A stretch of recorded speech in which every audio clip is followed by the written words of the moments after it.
హరి ఓం. తేదీ 15/9/24 ఆదివారము.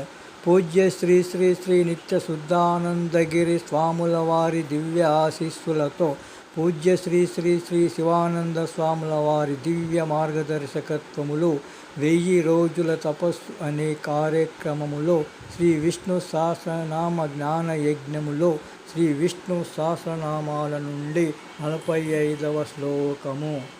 ఋతుః సుదర్శనః కాలః పరమేష్టి పరిగ్రహः ఉగ్రః సంవత్సరో దక్షో విశ్రామో విశ్వదక్షిణః. విష్ణు సహస్రనామాల నుండి 418వ నామము కాలః. ఓం కాలాయ నమః. మృత్యు స్వరూపుడు, శత్రువులకు మృత్యుకారకుడు, అన్నిటినీ తనలో కలుపుకొనువాడు, కాలము వలె ఆద్యంతములు లేనివాడు. గోపాలకృష్ణ భగవానికి జై.